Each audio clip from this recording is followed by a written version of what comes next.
अगर हम बिरसा के वंशज हैं, अगर हम टंटिया के वंशज हैं, तो हम बेचने का कष्ट करें। टंटिया भील एक रात में निमाड़ से जबलपुर गोंडवाना कैसे चले जाते थे, ये किसी को आज तक पता नहीं है। जब उनकी शहादत हुई तो 2 लाख लोग देखने को तरस रहे थे कि टंटिया भील है कौन। तो उनका खून है तो हम बेच तो सकते हैं, अरे उनकी बदौलत तो हम जमीन रह के बैठे हैं। आप सब लोग बैठने का कष्ट करें। हम आपसे वादा करते हैं कि हम किसी पार्टी के विपक्ष में नहीं बोलेंगे, हम किसी संगठन के विपक्ष में नहीं बोलेंगे, नहीं किसी समाज के विपक्ष में बोलेंगे। और अगर आप बैठ जाते हैं तो हम टंटिया के वंशज और बिरसा के वंशज कहलाते हैं। प्लीज आप लोग बैठने का कष्ट करें।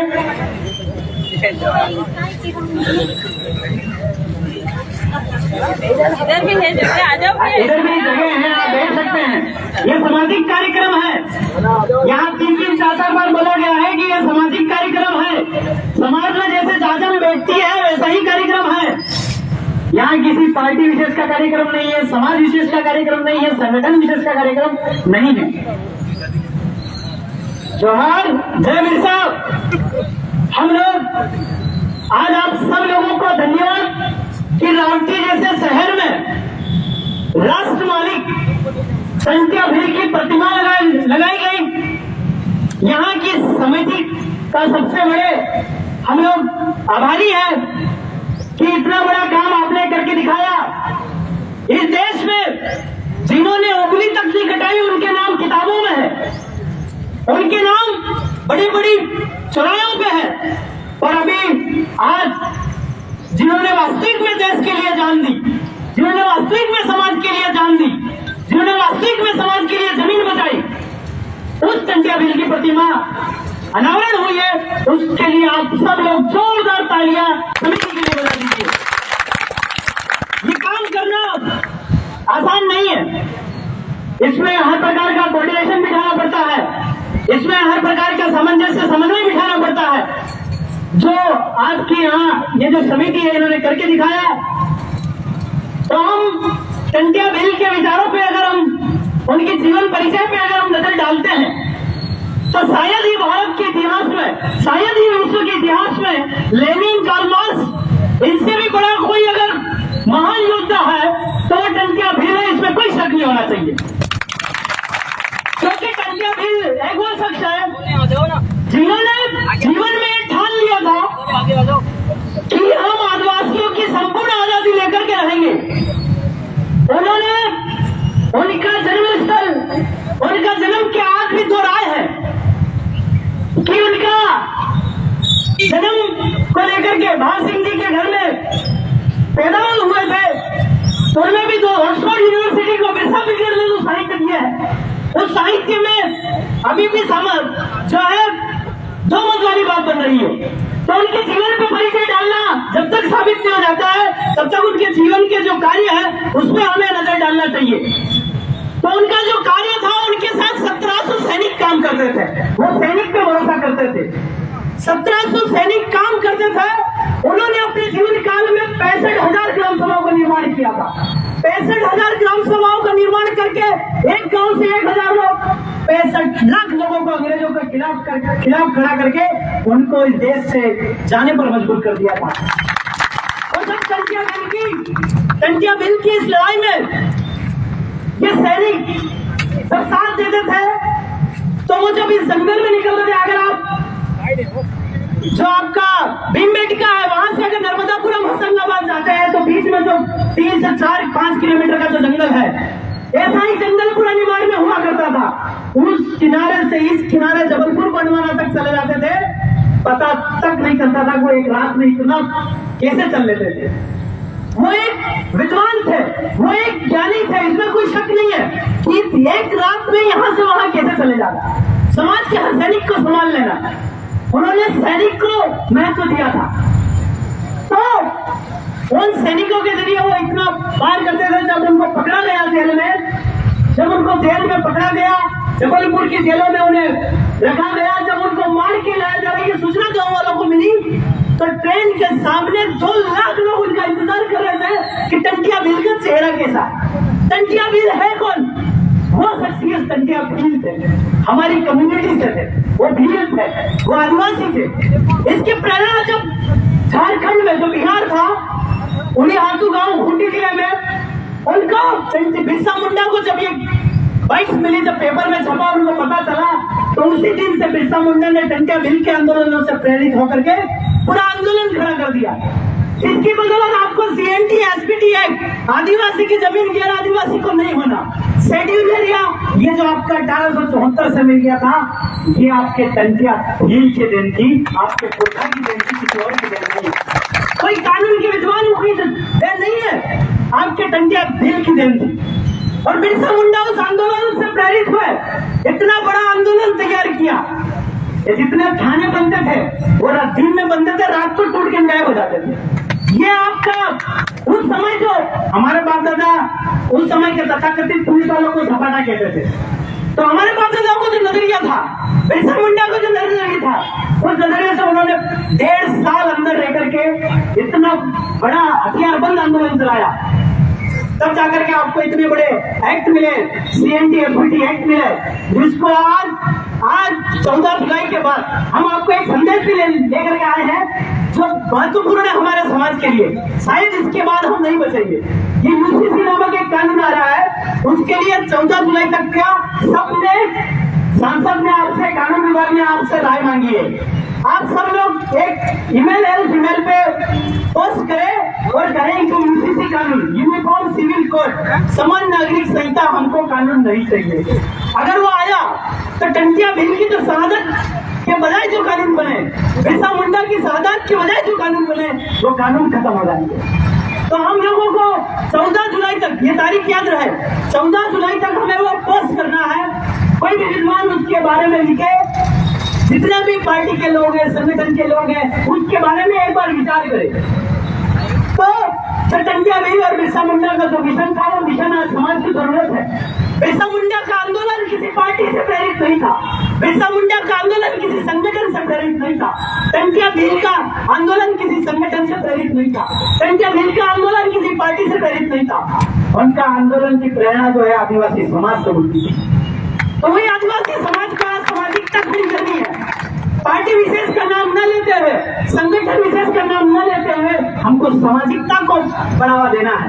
अगर सामाजिकता रही तो समाज बचेगा, अन्यथा समाज की बचने की कोई कल्पना नहीं की जा सकती। क्योंकि अभी आप देख रहे हैं कि ये जो हार्ट टेक्नोलॉजी है, कृत्रिम बारिश है, क्लाउड सीडिंग है, आप गूगल में सर्च करना, क्लाउड सीडिंग हार्ट टेक्नोलॉजी से जो बारिश पूरी गर्मी की गई है, वो आपका NWO की साजिश है। उसके तहत आपको महामारी दी जाएगी, उसके तहत आपको भुखमरी दी जाएगी। इसके बाद में 5 किलो अनाज के लिए आदिवासी समाज को लाइन में खड़ा होकर मार दिया जाएगा। इसके लिए हमारे पास कोई व्यवस्था नहीं है, न राजनीति के पास इसकी व्यवस्था है, न समाज के पास इसकी व्यवस्था है, न संगठन के पास इसकी व्यवस्था। हमें 3 साल तक के लिए धान भी स्टोरेज कर देना चाहिए। अगर आपको ये चीज पता नहीं है तो हार्ट टेक्नोलॉजी के बारे में आप पढ़िए। ये जो है कॉजेस ऑफ द अर्थक्वेक, वो भूकंप के कारण भी बन सकते हैं, क्योंकि आपका होली के आसपास स्प्रे होता है, बारिश होती है। हमने कहा कि यह बीमारी आएगी, होली के आसपास लगभग लोग सर्दी खांसी से ग्रसित है और लोगों ने सलाह दिया कोरोना की हुआ। तो ये अभी आपके अगले समय में आपको टेस्ट के लिए चीज लगाई जाएगी शरीर में। इसके लिए आपके पास क्या समाधान? हमें सामाजिक खड़ा करना है, समाज खड़ा करना है। आपके पास स्टोरेज नहीं है, आपके पास निजी अस्पताल नहीं है, आपके पास निजी शिक्षा नहीं है, हम लोग कैसे आगे बढ़ेंगे? इस पे हमें विचार करना चाहिए। भले आप किसी भी पार्टी से हैं, आप किसी भी संगठन से हैं, भले आप किसी भी समाज से हैं, पर आपको NWO की साजिशों के बारे में पता कर लेना चाहिए। अगर ये साजिशों से हम लोग, अभी आप देखिए 20 साल पहले हार्ट अटैक के केस क्या थे, आज की तारीख में आपके 20 साल के युवा पे हार्ट अटैक पड़ने वाले केस क्या है? जरा इसकी स्टडी करके बताइए। बैठा बैठा लड़का मर जा रहा है, कारण क्या है? आप कंपोनेंट देखिए, आप तत्व देखिए, उसके अंदर क्या मिलाया गया? जो बूटी लगाई गई है, क्यों लगाई गई है, महामारी कैसे आई, ये सारा उसके आप इंटरनली अगर देखोगे तो ठीक है, अन्यथा ये जो लोग हैं वो हम पे केस कर सकते हैं। आपको इन चीजों पे फोकस करना है, क्योंकि बारिश में गड़बड़ हुआ है, हो सकता है अगले महीने गड़बड़ हो जाए। गेहूं की फसल खड़ी थी और मैक्सिमम ओला गिरा, मैक्सिमम फसल गेहूं का बर्बाद हुआ, आपने देखा। अगर एक महीने बाद यहाँ डिस्टर्ब हुआ तो आपकी ये वाली फसल भी खत्म है। दिवाली के बाद से भुखमरी जैसे आसार है, उस आसार से निपटने के लिए क्या है? क्या आपके पास गेहूं का स्टोरेज है? क्या आपके पास किसी प्रकार का कोई अस्पताल है जिसमें लीजिए? आपको सरकारी तो बीमारी है ना, बीमारी तो सरकारी है, भुखमरी सरकारी है, तो आप कहां शरण मांगोगे? आपके पास निजी समाज का कुछ भी नहीं। बाकी हर समाज के पास अपना स्टोरेज है, अपना अस्पताल है, अपना स्कूल है। कभी उन्होंने सरकार से भीख नहीं मांगी कि हमको ये दे दो, हमको अस्पताल दे दो, हमको स्कूल दे दो, कभी उन्होंने भीख नहीं मांगी। पर हमारा समाज ऐसा क्यों कर रहा है? अगर हम छोटा मोटा आंकड़ा निकाले तो इस सावटी ब्लॉक में अगर कोई गांव उठा दे, एक गांव की पब्लिक होती है 2000 में 1000 लोग का दारू पीते हैं। एक दिन में एक आदमी 200 का दारू पीता है, तो 200 इंटू 1000, 20,000 का दारू एक दिन में एक गांव पी के टॉयलेट कर देता है।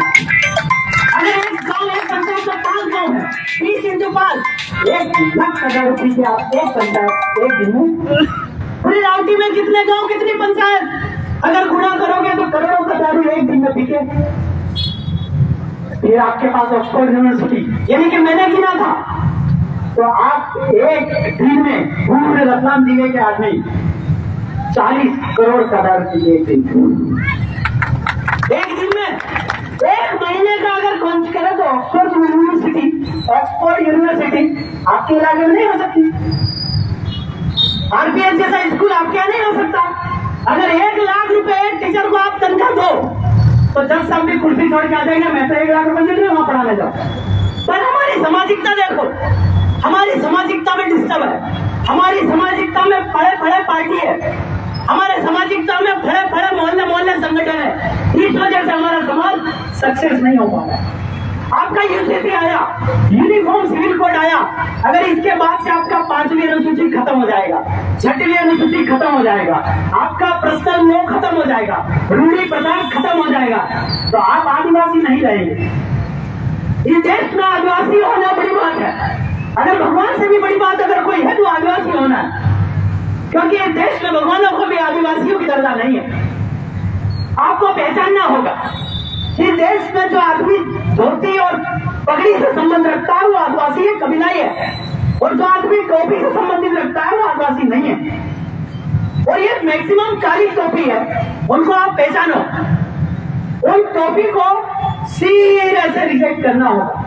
और ये लोग साउथ से आए हैं, थाई से आए हैं, इंडोनेशिया से आए हैं, इन्होंने साउथ में आक्रमण किया है, पूर्व से आए हैं। हिस्टोरी में आपने पढ़ा 25 से आए, ऐसा कुछ नहीं। अफगानिस्तान में तो भीलों का राजा है, और भीलों ने तो सिकंदर को भी भगा दिया था मार के, तो इधर से नहीं घुस पाए। तो आप लोगों को हिस्ट्री का पढ़ना होगा। अगर 10-10 रुपए एक गांव से एक आदमी कलेक्शन करेगा, गांव का 1000 लोग है, 10 इंटू 1000, 10,000 पर डे, महीने का 10,000 पर डे, महीने का इतना पैसा आ जाता है। एक आदमी आपको फाउंडेशन के तौर पे गांव में रख लीजिए, वो आपको सामाजिक शिक्षा देगा, वो आपको सांस्कृतिक शिक्षा देगा, उसको 5-6 हजार तो सैलरी पे करना है, कर सकते हैं।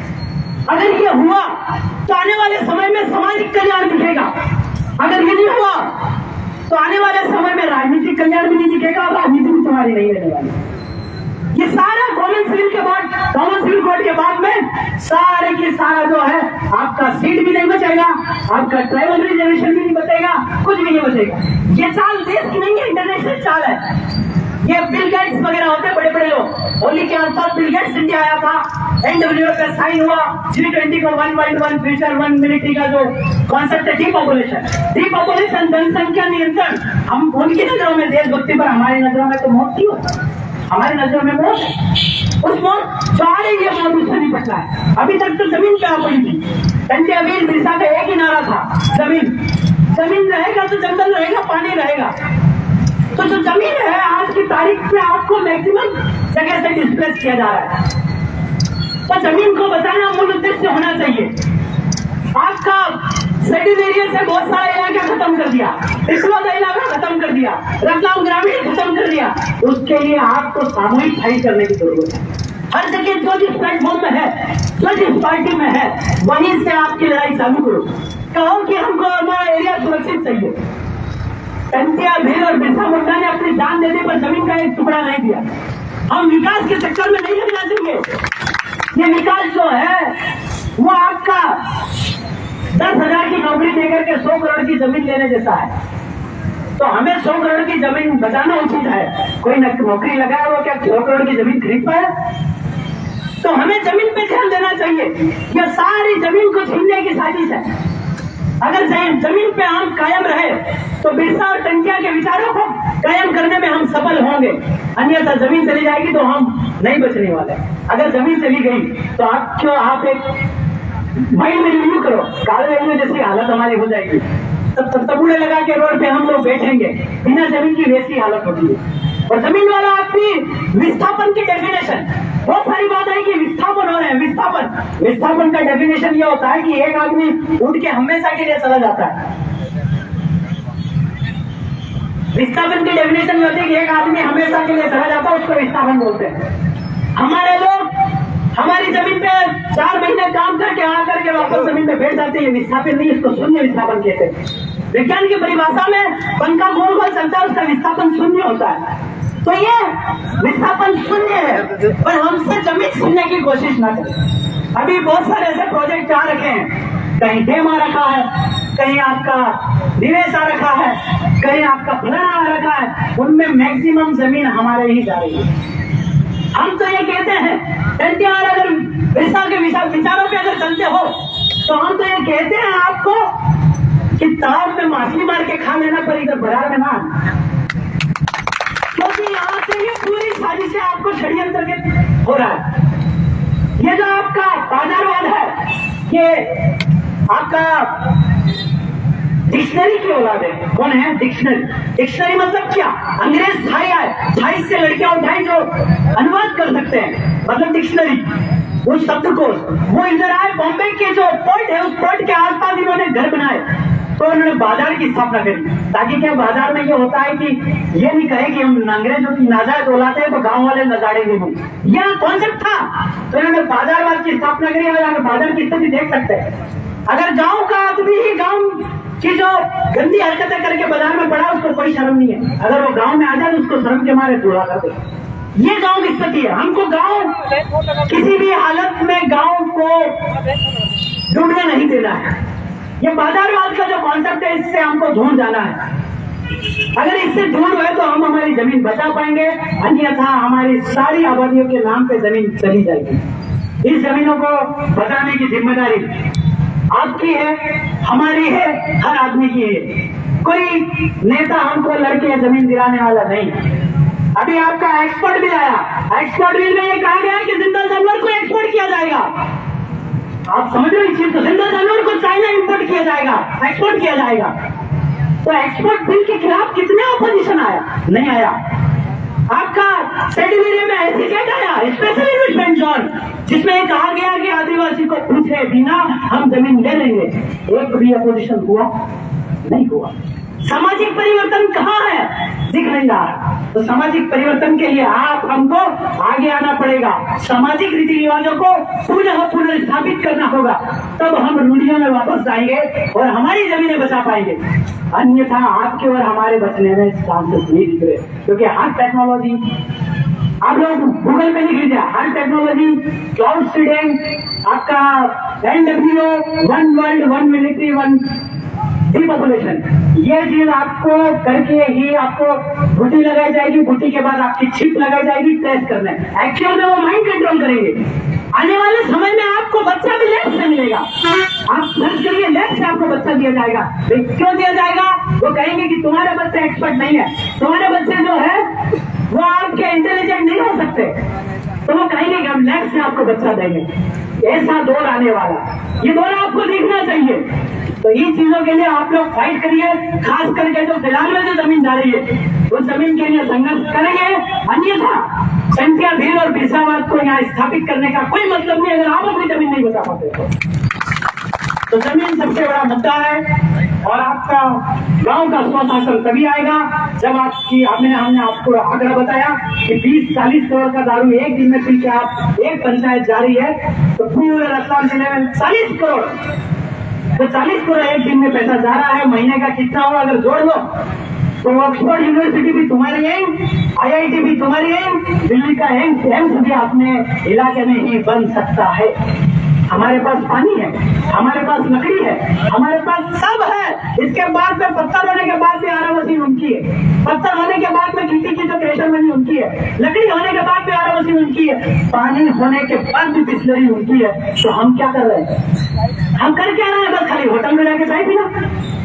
हमें इस विषय पे चर्चा करनी चाहिए और हम लोगों को आगे बढ़ना चाहिए कि राजनीतिक हमको बिखराव की ओर ले जाती है, सामाजिकता की ओर नहीं ले जाती। हमें सामाजिकता की ओर बढ़ना है, राजनीति की ओर नहीं बढ़ता है। सब हमारे समाज के ही लोग हैं, कोई भी आगे बढ़ेगा हमारे समाज के लोग रहेंगे। पहला काम हमको सामाजिक की ओर ले जाना है, ताकि आने वाला समय हमारे आज आप अगर सामाजिक कार्यक्रम करने अगर जाओगे तो आप आज आपको नीचे बैठना पड़ेगा। अगर इस स्तर पे चले जो आपको हमने आंकड़ा बताया, तो अगली बार जिस दिन आप गांव में चलेंगे तो आपको 5 स्टार सुविधा मिलेगी। ऐसा आपका गांव की परिकल्पना हो सकती है, पर आप हमने सोचा ही नहीं, क्योंकि हमारा सोचना भी गलत नहीं है, क्योंकि एटमॉस्फेयर उन लोगों ने ऐसा बनाया है कि किसी भी हालत में ये नहीं सोच पाए, किसी भी हालत में ये बिरसावाद नहीं बन पाए, किसी भी हालत में ये डंडे भिन्न बन पाए। इसलिए उन लोगों ने ऐसी परिकल्पना हमारे दिमाग में डाली गई है। उस परिकल्पना को साइड रख करके हमें ये सोचना है NW बिरसावाद जमीन सबसे बड़ी चीज है कि आज की तारीख में जो जमींदारी उसको बताओ। आपकी भी जिम्मेदारी है, हमारी भी जिम्मेदारी है। जमीन के बिना आदिवासी का कोई अस्तित्व नहीं है। और कॉमन सिविल कोड 14 जुलाई तक आपका हर एक आदमी का एक पोस्ट हो जाना चाहिए। सरकार को या फिर जो ईमेल दिया कानून विभाग को, हम सरकार को ब्लेम नहीं करते, कानून विभाग को एक लेटर पोस्ट हो जाना चाहिए जिससे हमारी 5वीं अनुसूची को नुकसान है, इसको हमारी 6वीं अनुसूची को नुकसान है, इससे हमारी जमीनों को खतरा है, इससे हमारी जंगलों को खतरा है, इससे हमारी एवरीथिंग हमको खतरा है। क्योंकि आपको मुस्लिम कम्युनिटी का पर्सनल रिपोर्ट तो वहां बैठ चुका है, क्योंकि वो लोग समझदार है। हमारा समाज कब बैठेगा? हमको अभी तक सब पार्टी और सब संगठन वालों को एक जगह पे बैठ जाना चाहिए था कि ये खतरा, क्योंकि हमें बैठ जाना चाहिए था। तो हम लोग UCC मतलब यूनिफॉर्म सिविल कोड मतलब आदिवासी मुक्त भारत की परिकल्पना है। आदिवासी मुक्त भारत की समान नागरिक संहिता है। इस चीज को आप कितनी स्टडी करिए, अगर चला जाएगा इसके बाद तो होटल के भोजन पे बैठ के चर्चा करेंगे, कोई मतलब नहीं निकलेगा। अभी हमारे 15 से 20 दिन का समय है। आप सब लोग पोस्ट करिएगा, एक ईमेल ID है, उस पर सब लोग आप पोस्ट करिएगा। अगर ज्ञापन का बनता है तो सामाजिक राजेंद्र निवेदन एक सामाजिक नाम ही देना, ताकि हर संगठन हर पार्टी के लोग हमारे साथ आए और इस चीज का आदिवासी के रूप में सब लोग विरोध दर्ज कराएं। जोहार, जय बिरसा। राष्ट्र मालिक टंकिया भील अमर रहे, अमर रहे, अमर रहे। राष्ट्र मालिक टंकिया भील अमर रहे, अमर रहे, अमर रहे। चल जंगल जमीन के नीचे, अमरीशे, अमरीशे। चल जंगल जमीन के नीचे, अमरीशे, अमरीशे। जोहार, जय बिरसा। धन्यवाद विलेश दादा। साथियों, विलेश दादा का कहना है